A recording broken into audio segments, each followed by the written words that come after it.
a primeira multiplicação dos pães, Marcos 6, verso 34, acompanhe na sua Bíblia.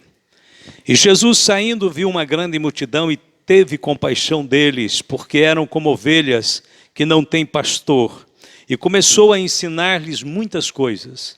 E como o dia fosse já muito adiantado, os seus discípulos se aproximaram dele e lhe disseram: o lugar é deserto, e o dia está já muito adiantado. Despede-os para que vão aos campos e aldeias circunvizinhas e comprem pão para si, porque não têm o que comer. Ele, porém, respondendo, lhes disse: dai-lhes vós de comer. E eles disseram-lhe: iremos nós e compraremos 200 dinheiros de pão para lhe darmos de comer?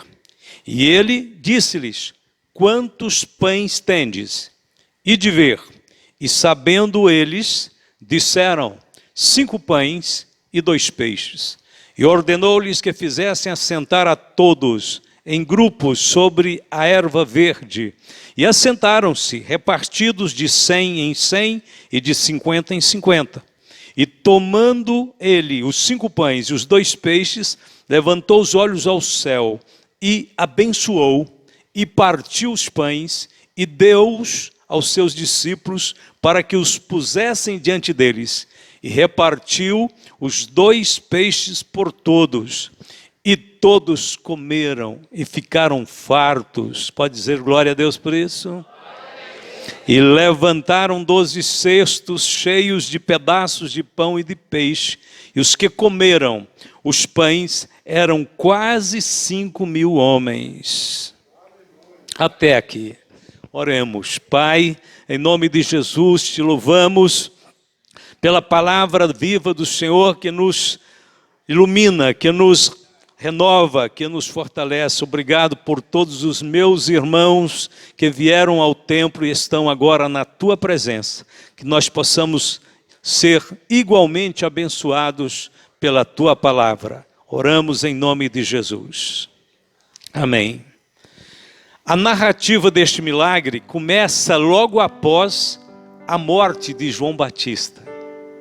João Batista fora um grande profeta, segundo Jesus, o maior homem nascido de mulher que já pisou por este mundo, e era primo de Jesus.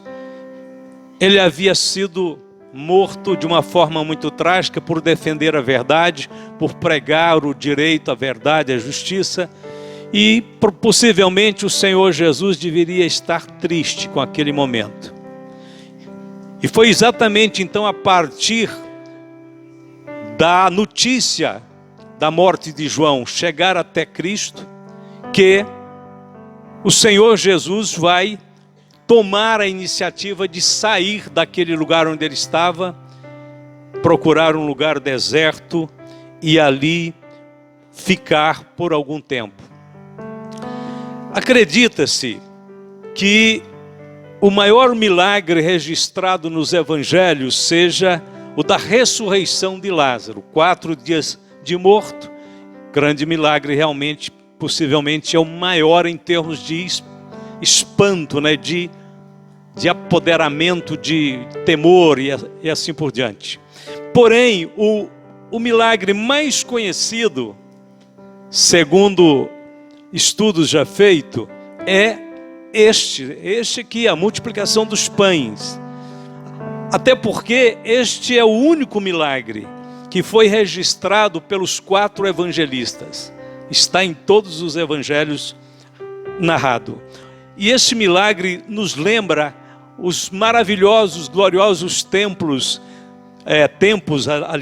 épocas de Elias, de Eliseu, aqueles profetas de Deus que andaram no passado e que eram os profetas que multiplicavam o azeite da botija, a farinha da panela. Então parecia que os tempos proféticos haviam voltado ali para Israel, naquele momento em que Jesus, o grande pregador, o poderoso Senhor, em palavras e obras, estava fazendo as suas obras grandiosas no meio do povo.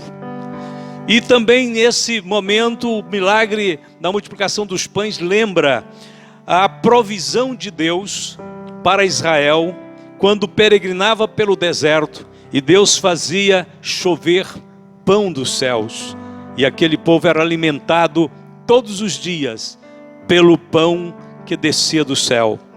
A Bíblia diz, João falando do mesmo milagre da multiplicação dos pães, ele registra dizendo: vendo pois aqueles homens o milagre que Jesus tinha feito, diziam: este é verdadeiramente o profeta que devia vir ao mundo. João 6,14. Havia então um comentário, havia então uma divulgação otimista, esperançosa, de que aquele momento, aqueles dias ali em Israel, seriam dias de grandes restaurações, milagres, como se um novo tempo realmente estivesse raiando para aquele povo naqueles dias.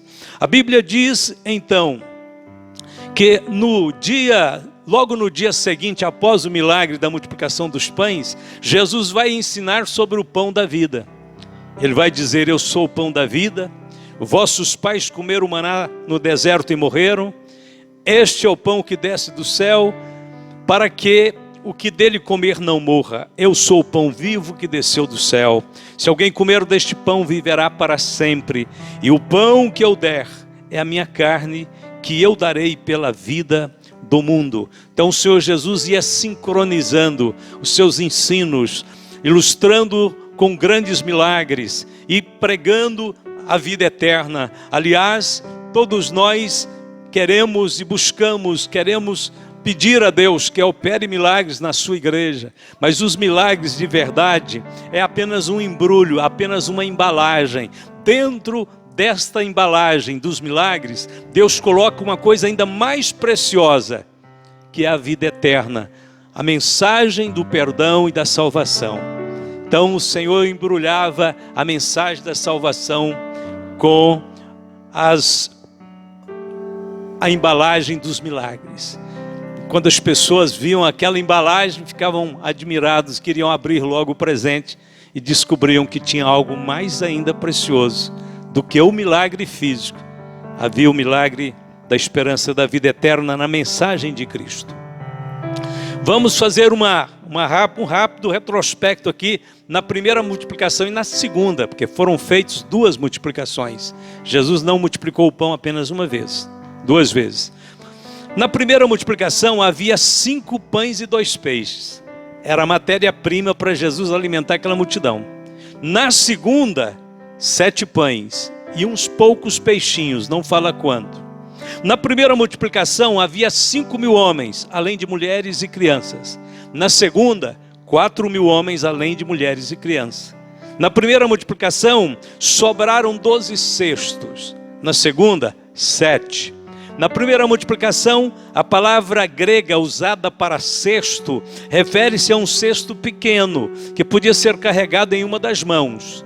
Na segunda multiplicação, o termo grego para cesto refere-se a um cesto grande, do tamanho do cesto que foi usado para descer Paulo da muralha de Damasco. Então era um cesto bem grande, cabia um homem dentro. Na primeira multiplicação, o público-alvo eram os judeus da Galileia. Na segunda, os gentios de Decápolis. No primeiro milagre, João, que foi o único que mencionou que pão era, ele disse que os pães eram de cevada e que a Páscoa estava próxima. Então, temos essas informações na Bíblia sobre os 2 milagres e particularidades sobre o primeiro, que é o que nós estamos falando. A primeira coisa que nós encontramos então dentro deste milagre de lição, de revelação, de entendimento, a Bíblia diz assim: e uma grande multidão o seguia. Jesus saiu daquele dia triste, talvez pela notícia da morte de João Batista, com seus apóstolos, e diz: vamos para um lugar deserto. Mas a Bíblia diz: uma multidão o seguia, porque via os sinais que operava sobre os enfermos. Até hoje, é claro, os milagres são de grande importância, exercem uma grande influência sobre os seres humanos, e tem pessoa que só um milagre mesmo, né, para resolver o problema dele. Só um milagre, uma intervenção divina, não tem solução pelos homens, mas graças a Deus que nós cremos em milagre. Nós acreditamos que Deus pode fazer a água brotar da pedra, da rocha. Nós acreditamos que Deus pode fazer o impossível. Então, os milagres são tremendos. Somos atraídos pelo sobrenatural de Deus. Nos 2 milagres, Jesus primeiramente curou os enfermos, depois multiplicou os pães. A Bíblia diz: e Jesus saindo, viu uma grande multidão, e possuído de íntima compaixão para com ela, curou os seus enfermos. Nós queremos pedir a Jesus que não pare de curar. Nós queremos suplicar a Jesus que não deixe os milagres acabarem. Que Ele renove em nossos dias esta grande, poderosa ação de Deus sobre a terra, sobre a igreja, sobre a família, sobre as crianças, os idosos, sobre todos. Nós precisamos, Senhor, de milagres. Nós carecemos de milagres, Jesus. Tem necessidade de milagre na ordem afetiva, emocional, física, familiar. Nós precisamos, Senhor, de milagres. Jesus, a Bíblia diz que ao desembarcar, a multidão viu Jesus chegando. Eles já estavam lá. E então Jesus, movido por ver aquela multidão desesperada atrás dele, porque a Bíblia diz que eles viam os sinais que ele fazia. Eles sabiam que podiam esperar grandes coisas de Jesus. Irmãos, e aqui não tem acepção de pessoas não, entendeu? Havia gente da sociedade que eram desprezadas, haviam pessoas marginalizadas, haviam pessoas que a família já tinha desistido dela. Havia pessoas de toda sorte, de classes, havia mulheres, crianças, idosos. E Jesus não fazia acepção de pessoas. Quando ele olha para a multidão, a Bíblia diz que ele é movido de íntima compaixão, amor. E a Bíblia diz que ele começa a ensinar muitas coisas. Sem dúvida alguma, Jesus foi o maior de todos os mestres que este mundo já conheceu, já viu. O ensino de Jesus era tocante, era envolvente, era confortador, era movido pelo amor de Deus, gerava esperança, gerava conforto. Jesus sabia comunicar pela palavra falada, ele conseguia transmitir o Espírito de Deus, a virtude de Deus. O coração ardia, as pessoas arrepiavam, as pessoas sentiam a presença de Deus e elas não queriam afastar daquele lugar, porque elas sabiam que aquele era o lugar da bênção, onde Jesus estava, onde ele estava ali pregando, a palavra fluía, a virtude de Deus penetrava nos corações e as barreiras iam caindo. A mente que não conseguia ver nenhuma solução começava a ver. A pessoa desesperada que não viu uma saída começava a enxergar a saída no poder de Deus. É interessante, na noite em que eu aceitei Jesus, eu estava encurralado, sabe, pela vida, pelos problemas, pelas crises, pelo desespero, pelo vazio. Mas quando Jesus começou a falar comigo através da pregação daquele pastor abençoado, aquele homem de Deus, Deus começou a abrir uma fresta, Deus começou a me mostrar uma luz, comecei a enxergar uma saída. Falei, Senhor, é isto, o caminho é por aí, eu vou andar, eu vou seguir o que o Senhor está me indicando. Era isto que movia aquela multidão, que eles queriam ouvir Jesus. Então o Senhor ensinava e a sua palavra trazia libertação e trazia uma nova vida. Mas a Bíblia diz que declinando a tarde, vieram os discípulos a Jesus e disseram: é deserto este lugar e já é avançado a hora. Esta é a condição espiritual do mundo. Nós estamos vivendo em um lugar deserto e a hora está muito avançada. Já deu para sentir isto, não é?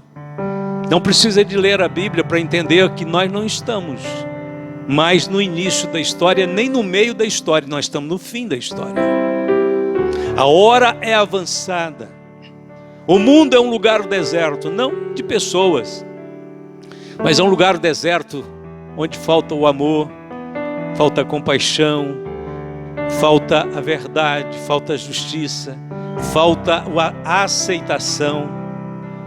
Então, o lugar é deserto. Aquela multidão estava ali só por causa de Jesus. Mas o lugar é deserto. E a hora é muito avançada. O entardecer, a noite está vindo. Jesus disse: a noite vem, quando ninguém mais poderá trabalhar. A noite da velhice, a noite da fraqueza, debilidade, a noite escatológica, a noite profética está chegando.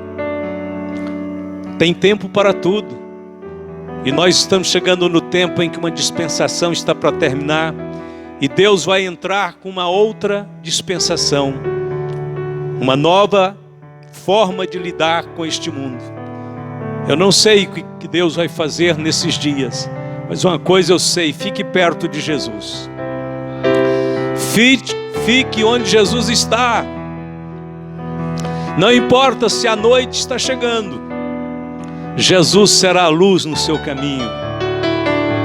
Não importa se as horas estão avançadas, Jesus é o Senhor do tempo e da eternidade.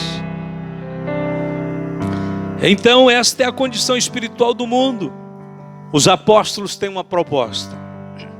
Os apóstolos têm uma sugestão.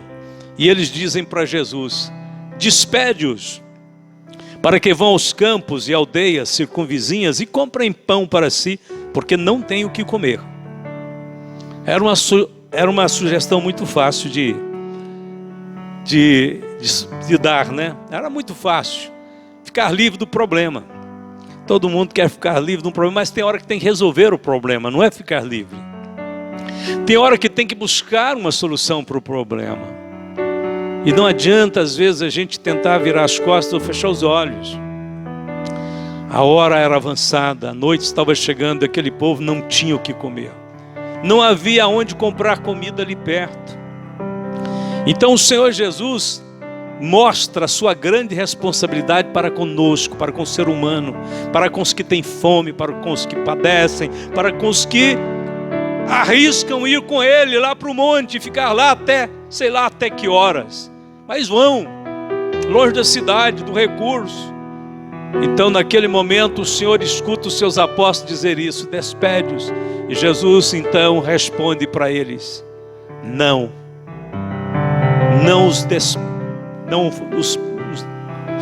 os mande embora. Dai-lhes voz de comer. Dai-lhes voz de comer. Esta é a missão da igreja. É difícil, é maior do que nós podemos resolver o problema, mas o Senhor Jesus diz para nós: dai-lhes voz de comer. A igreja precisa alimentar o mundo com o pão da vida. Se o mundo está faminto, ele está mais faminto pelo pão da vida do que pelo pão que perece, muito mais. Dai-lhes voz de comer. Nós não podemos fugir da nossa responsabilidade como igreja, como filho de Deus, como irmão, como amigos. Nós temos que ajudar aqueles que padecem. Dai-lhes voz de comer. Então naquele momento eles disseram: Senhor, nós não temos dinheiro para comprar e nem tem lugar para comprar. Se nós tivéssemos dinheiro, não tinha lugar. E nós não temos jamais o dinheiro que precisamos para alimentar essa multidão.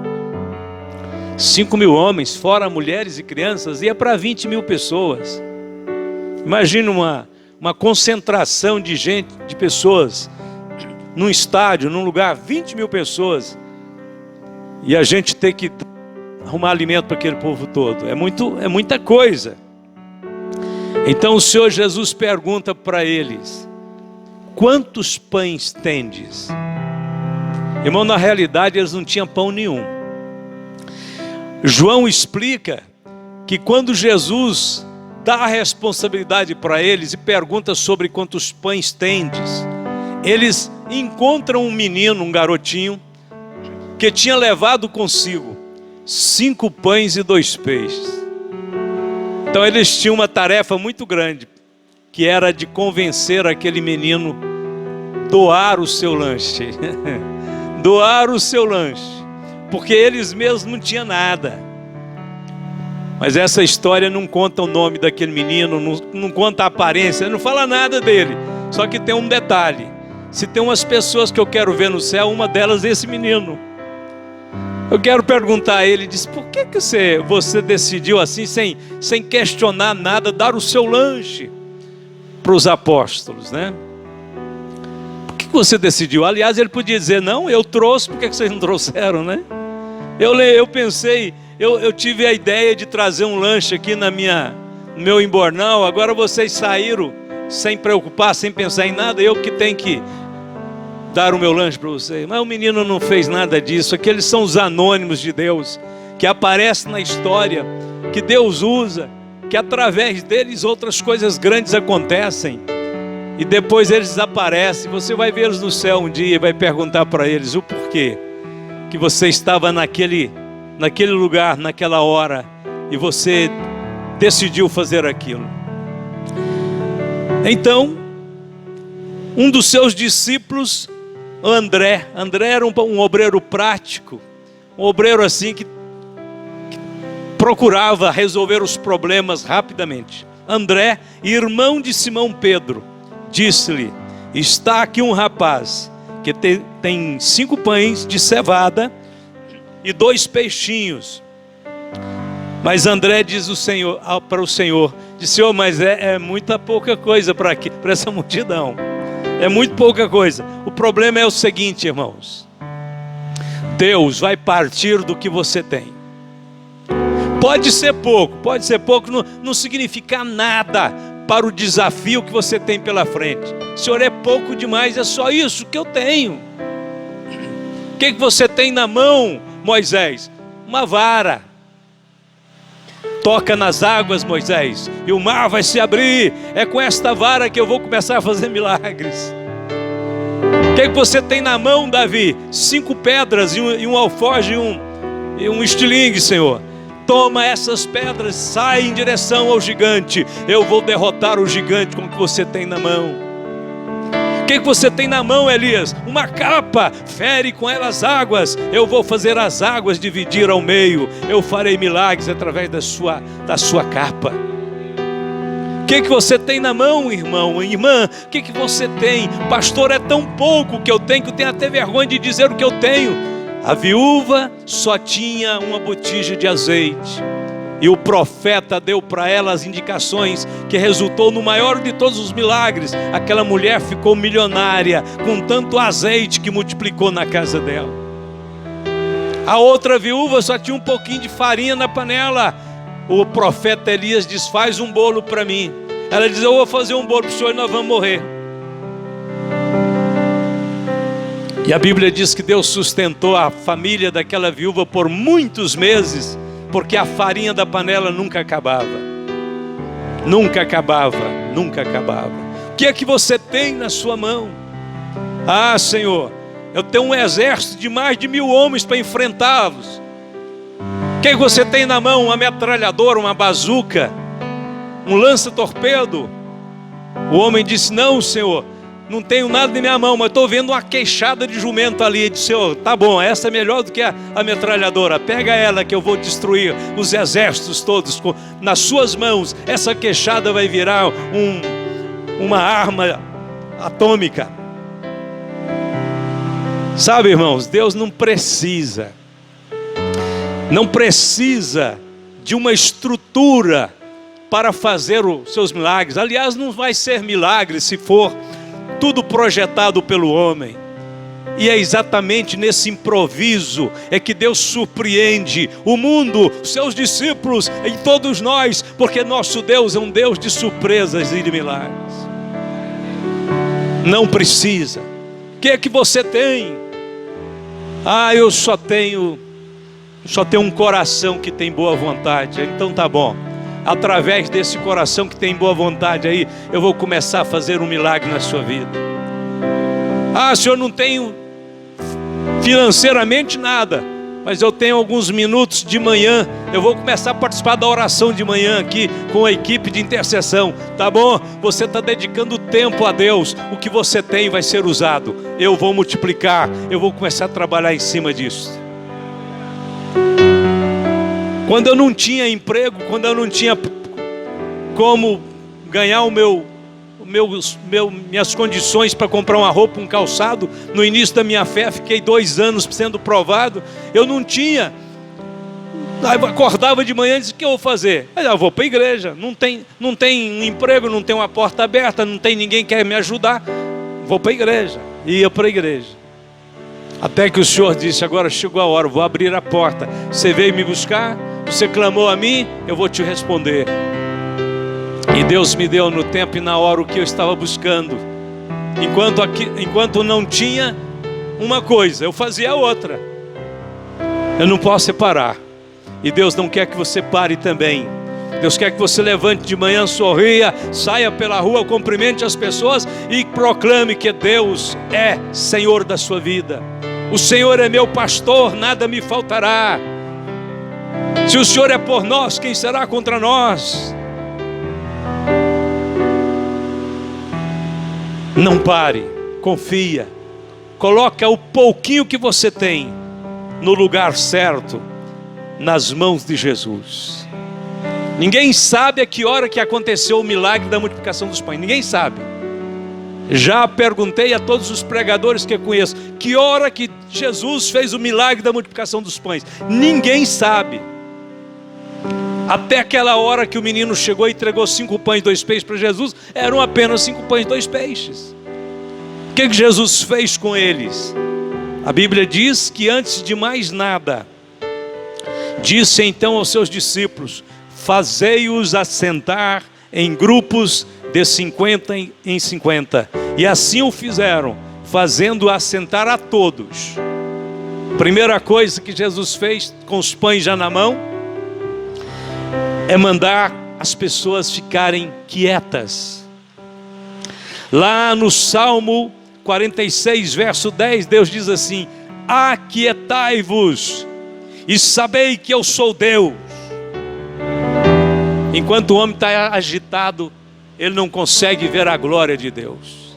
Enquanto o homem está aflito, desesperado, ele não consegue contemplar a formosura do Senhor, ele não consegue ser tocado pela glória de Deus. Então o Senhor disse: mande todos assentarem. Deitar-me fazem verdes pastos, guia-me mansamente a águas tranquilas, refrigera a minha alma, guia-me pelas veredas da justiça por amor do seu nome. Ainda que um exército me cercasse, meu coração não temeria, porque Deus está comigo.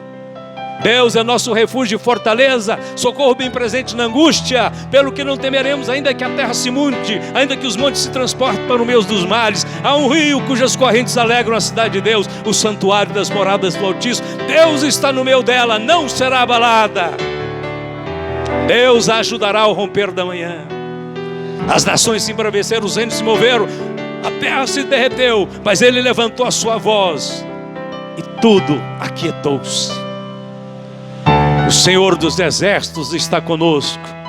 Diga comigo: o Senhor dos exércitos está conosco. Diga comigo: o Deus de Jacó é o nosso refúgio, pelo que não temeremos. Jesus não opera na inquietação do homem. Calma seu coração, dobra seu joelho, contempla Deus. Não importa, não tem comida lá, pastor, na cozinha, na panela, não tem nenhum alimento nas vasilhas. Vai para o quarto então, vai orar. Vai orar. Deus sabe o que faz. Um século atrás, havia um pastor na Inglaterra, chamava George Miller. George Miller era um homem que decidiu confiar em Deus e começou a trabalhar com crianças órfãos. E ele então começou a construir um orfanato. Resumindo a história, George Miller chegou a ter um orfanato com 6.000 crianças. E ele fez um compromisso diante de Deus: Senhor, eu vou dar todo o meu melhor para o Senhor. Eu vou acordar e vou deitar à noite, colocando a minha vida em tuas mãos e confiando na sua providência. O Senhor vai cuidar dessa obra e eu vou trabalhar incansavelmente pelo teu reino e pelas crianças. Só que tem um detalhe, Jesus: eu não vou pedir ninguém para dar, o Senhor vai tocar no coração deles. Só isso que eu te peço. Eu não sei pedir, eu não sei ir atrás, mas eu vou confiar em ti. E Deus foi sustentando aquele orfanato com 6.000 crianças, comendo todo dia, tomando lanche todo dia, dormindo, tomando banho, sendo educadas. Mas chegou um dia lá, de manhã, bem cedo, os funcionários chegaram e disseram: Pastor George Miller, as crianças vão levantar agora mesmo e nós não temos o lanche da manhã para eles. George Miller disse: não tem problema, vamos orar. A hora que as crianças levantarem, leva eles para o refeitório. Manda eles sentar e agradecer a Deus pelo pão, pelo leite, pelo alimento. Mas pastor, não tem nada. Ele disse: Deus proverá. Correu para o seu escritório e começou a orar e disse: Deus, nosso compromisso continua de pé. O Senhor pode contar comigo que eu estarei todos os dias no lugar que o Senhor me colocou. Agora tem um detalhe, Senhor: eu não tenho pão para elas, mas o Senhor tem. Pastor Jorge, as crianças estão acordando, já estão trocando de roupa, é para levar para o refeitório? Ele disse: sim, leva para o refeitório e diz, ore com eles, dizendo, agradecendo pelo pão. Ele disse: pastor, mas não tem nada. Ele disse: faz o que eu estou dizendo. E ele disse: Senhor, a conversa está encerrada, eu creio em ti. Naquela manhã aconteceu uma revolução nas padarias de Bristol, na Inglaterra. Todos os padeiros esqueceram o pão 3 segundinhos a mais no forno, eles ficaram coradinhos, do jeito que eu gosto. E eles disseram: nós não vamos vender este pão não, leva este pão para o orfanato. O outro padaria leva para o orfanato, o outro leva o leite, o outro leva essa outra coisa. Quando as crianças acabaram de orar, estava chegando aquelas cestas cheias de pães coradinho, tostado, crocante, e eles disseram: glória a Deus, o Senhor mandou o pão. George Miller disse: Senhor, eu serei fiel a ti, não deixe essas crianças passarem falta de nada, vou continuar cuidando delas, o Senhor alimentando todos nós. George Miller viveu crente, servindo a Deus em torno de 50 anos da vida dele. Converteu jovem, morreu com 75 anos. E descobriram depois num diário dele por que ele tinha aquela fé tão forte em Deus. Descobriram que ele lia a Bíblia incansavelmente, todos os dias. Naquele período de 50 anos ele tinha lido a Bíblia mais de 200 vezes. Ou seja, mais de 4 vezes por ano. Ele lia a Bíblia, leu a Bíblia por 50 anos. E diz os moradores ali ao redor daquele orfanato, tinha um escritório dele, era no primeiro andar. Eles diziam o seguinte: quando a gente olha para aquele escritório, para aquela janela e a luz está acesa, nós sentimos paz por toda essa cidade afora. Todo esse bairro a gente sente paz, porque a gente tem certeza que o pastor George Miller está orando por todos nós. Então não duvide, não descreia, deixa Deus trabalhar na sua vida. Jesus não opera na inquietação do homem, mas na entrega, na fé, na confiança. E a Bíblia diz que ele, tomando os 5 pães e os 2 peixes, levantou os olhos ao céu. Era de lá que o pão descia quando o povo no deserto estava com fome. Era de lá que a providência vinha, era de lá que a resposta vinha. Ele levanta os olhos para o céu e abençoa aqueles pães. 5 pães e 2 peixes para uma multidão de 20.000 pessoas. Mas está abençoado. Antes de qualquer coisa, primeiro a ação de graças. Agradeça pelo pouco que você tem. Senhor, obrigado. Obrigado, Senhor, eu tenho isto aqui. É isto que eu te louvo. É por isso que eu te agradeço. Levante e dê graças. Ações de graças devem vir primeiro do que a súplica, primeiro do que a intercessão, primeiro do que o clamor. Ações de graça. Todos nós que estamos aqui hoje temos motivos, inúmeros motivos, para agradecer a Deus. Tenho certeza que você tem motivo para agradecer a Deus.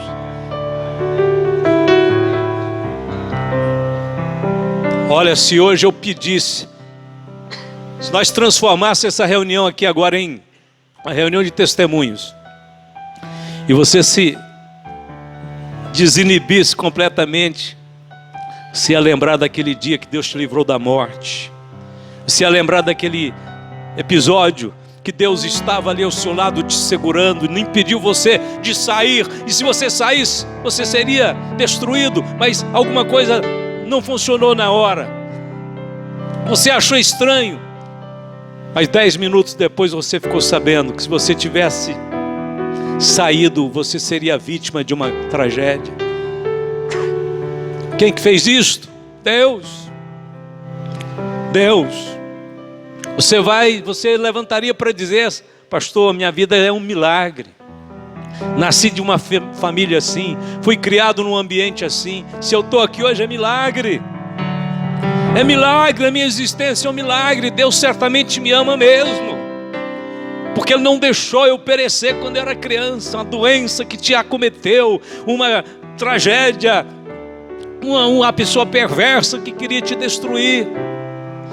Todas elas já foram embora e você está aqui. Deus tem um plano na sua vida. Deus escreveu, Deus anotou que o seu viver deve ser para Ele. E então a Bíblia diz que todos comeram e saciaram. O milagre provavelmente foi na medida em que Jesus foi dando os pães, partindo os pães, dando para os apóstolos, colocando dentro das cestas.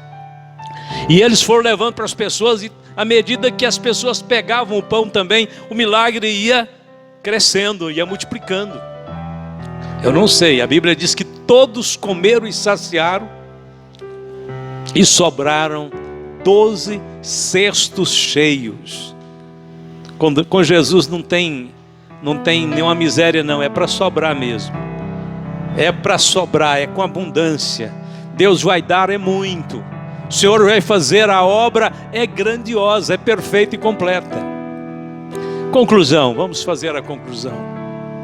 Vamos ficar de pé. Número 1, para concluir. Nós não sabemos explicar milagres. A gente tenta pregar, mas não sabe explicar. Aliás, é por isso que é milagre. Se pudesse explicar, a gente veria que não era milagre. Milagre é algo grandioso, algo sobrenatural, que revela o poder grandioso de Deus. Porém, nós sabemos uma coisa: os milagres comprovam que Deus realmente tem poder sobre a natureza, sobre a criação, sobre os homens, sobre os acontecimentos, sobre as nações. Deus tem o controle absoluto sobre tudo e sobre todos. Com este milagre, Jesus demonstrou a sua autoridade, o seu poder sobrenatural, e também mostrou que Ele era divino, que Ele era Deus. Não apenas um pregador, não apenas um profeta, mas Ele demonstrou a sua divindade. Em João 10, 26, o Senhor Jesus disse: as obras que eu faço em nome de meu Pai, essas testificam de mim. Esse milagre começa falando da compaixão de Cristo, quando Ele viu a multidão, e termina com a expressão: e todos comeram e ficaram fartos. Então, entre a compaixão e a misericórdia de Deus está a resposta, está a provisão, está o final feliz, porque quando Deus está na história, só podemos ter finais felizes, finais que podem nos levar a uma vida de adoração e de louvor a Deus. Aquela multidão estava atônita, queriam fazê-lo rei, mas Jesus sabia que ainda não tinha chegado no ponto. Um dia ele será rei sobre a terra. Naquele dia ele saiu, ausentou-se rapidamente, fugiu da multidão, para daqui mais algumas horas, daqui mais alguns momentos, começar a fazer tudo de novo. Jesus não parava. E aliás, eu termino dizendo, ele não parou ainda. Ele continua fazendo milagres para a sua vida. Eu quero concluir convidando você para colocar suas dificuldades na mão do Senhor, o seu pouco na mão do Senhor.